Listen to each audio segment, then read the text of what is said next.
안녕하세요. 한국직업능력교육원 한직교입니다. 현재 우리 사회의 취업률은 많이 저조한 편인데요. 코로나19 사태로 인하여 그 수준은 더 심각해졌습니다. 또한 실업률도 증가하는 추세라고 합니다. 그러므로 100세 시대에도 안정적으로 오래 일할 수 있는 직업이 필요하게 되었는데요. 오늘은 전문 직종으로 안정적으로 일할 수 있는 분야를 한번 살펴보도록 하겠습니다.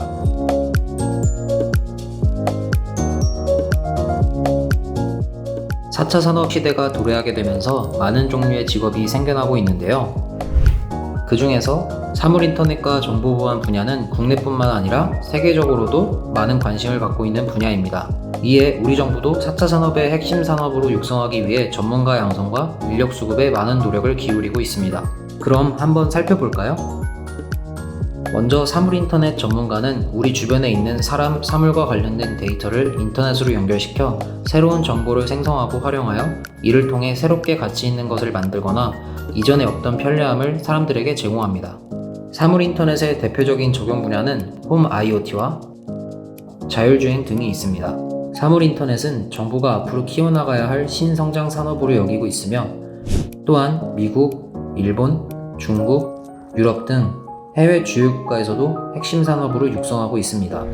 그러므로 앞으로 다양한 분야에서 4차 산업혁명의 선두 역할을 할 것으로 보여져 유망 직종으로 손꼽히고 있습니다. 다음으로 소개할 정보보안 전문가는 IT 보안 전문가라고도 하는데 컴퓨터와 인터넷상의 해킹과 바이러스로부터 디지털 정보를 보호하는 일을 합니다. 구체적으로 보면 컴퓨터상에 있는 정보를 함부로 볼 수 없도록 인증 시스템을 만들어 접근을 제한하고 각종 컴퓨터 바이러스의 발생과 해커의 침입에 대한 보안 정책을 세우고 보안 방화벽을 만드는 일을 합니다. 앞서 말한 4차 산업 시대의 핵심 기술들이 산업과 일상생활에 더욱 활발하게 사용될수록 정보보호는 더욱더 중요해집니다. 따라서 일상생활과 기업 활동, 모든 제품이 디지털화될수록 정보보호 전문가의 역할은 더욱 중요해질 것이고 일자리도 더욱 증가할 것입니다.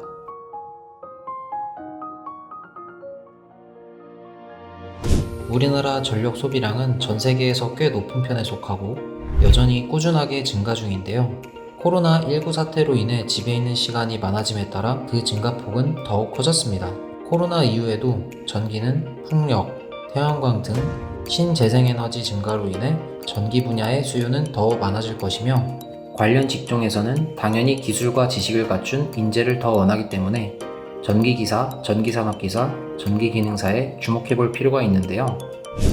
전기 분야는 구인공고에서 가장 많이 요구하는 국가기술 자격증 1위부터 20위 안에 무려 5종목이나 들어갈 정도로 인재 채용 시 관련 자격증을 꼭 필요로 합니다. 전기 분야에 취업하고자 한다면 가장 기초가 되는 전기기능사 자격증이 필요하고 그 위에 있는 전기기사, 전기산업기사를 취득하려면 관련 직종의 실무 경험 또는 관련 전공의 학력이 필요합니다.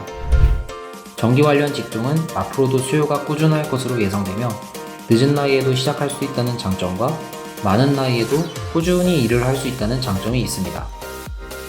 다음은 ERP와 품질관리입니다. ERP는 기업의 이익을 최대화하기 위해서 생산, 판매, 물류, 회계, 인사 등 다양한 기업의 경영자원 활용을 최적화시킨 계획과 관리를 위한 경영 개념을 말하는데요. ERP 시스템의 장점과 필요성에 대해 설명드리자면 기업의 제품 품질 향상, 생산성 향상, 조직 경쟁력 강화 등이 있습니다. 현재 ERP 시스템의 활용 범위는 기업의 영업, 구매, 생산, 물류, 인사, 회계, 자금, 재무 등으로 매우 다양해지고 있는데요. 이제 ERP 시장은 국내를 넘어 해외로 많이 진출할 것으로 보이며 시장 규모도 점점 확대되어 전개될 것으로 평가됩니다. 다음은 품질관리입니다. 품질관리 분야는 모든 제조업에서 필수적인 직무인데요. 품질은 생산성 및 기업의 이윤에 막대한 영향을 미칠 뿐만 아니라 고객의 요구가 가격 중심에서 고품질, 다양한 디자인, 충실한 AS 및 안정성 등으로 변화하고 있고 이에 따라 기업의 경쟁력 창출 요인도 변화하고 있으며 품질 관리는 기업 경영의 근본 요소로 최근의 추세를 보면 기술력이 비슷한 기업 간의 경쟁에서 제품의 마감, 불량률 등 품질 관리가 기업의 경쟁력을 이끌고 있습니다.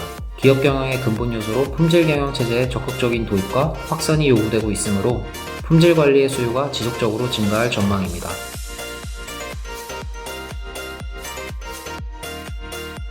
우리의 일상생활에서 많은 물건부터 자동차, 선박, 비행기까지 우리의 일상 전반에 꼭 필요한 기술이 있는데 그것은 바로 용접인데요.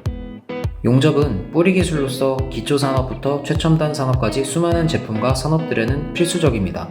뿌리 산업인 용접은 다양한 용접법들이 있는데 가장 많이 사용되는 방법으로는 아크 용접과 가스 용접이 있습니다.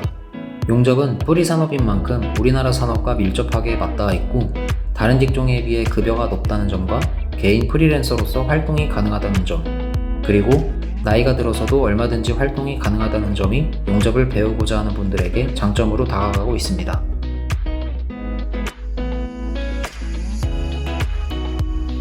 기계 설계는 컴퓨터 그래픽 툴을 이용하여 제품 또는 설계도를 디자인하고 제작한 설계도를 가지고 기계 가공 파트에서 가공 작업을 하기 전 기계 언어로 바꾸는 일을 합니다. 기계 가공의 가장 큰 특징은 정밀 부품의 대량 생산이 가능하다는 점이 있고 다양한 재료들로 정밀하게 제작할 수 있다는 점이 있습니다. 기계 분야는 우리나라 국가 기반 산업으로 지속적인 인력 수요가 창출되는 직종 중 하나입니다. 그리고 고용노동부에서 발표한 국가훈련기관에서의 기계 분야 취업률은 꽤 높은 자리에 위치해 있었습니다. 금형설계는 우리가 사용하는 많은 물건에 적용되는 핵심 기반 산업으로서 완제품의 디자인과 품질을 좌우하고 제품의 생산시간 단축, 생산 원가 절감, 품질의 균일화 등 산업 전반에 광범위한 영향을 미치는 핵심 기술입니다. 현재 우리나라의 금형산업은 생산규모 세계 5위, 수출규모 세계 2위 자리에 있습니다. 앞으로도 사회가 발달하며 응용되는 산업 분야가 넓어짐에 따라 필요한 인력도 늘어날 것으로 판단됩니다. 반도체 산업의 초정밀화와 앞서 얘기한 IoT 기술 등으로 인해 새로운 부품을 생산하기 위한 복잡하고 고난이도의 금형설계 개발과 전문 인력은 앞으로 더 필요해질 전망입니다. 지금까지 소개한 분야는 고용노동부 국비 지원이 가능한 교육과정으로 국민 내일배움 카드를 발급받으면 전액 무료로 교육 수강이 가능합니다. 경제적인 부담 없이 교육을 받을 수 있고 취업까지 연계되기 때문에 관심 있으신 분들은 교육 상담을 받아보시는 것도 좋을 것 같습니다.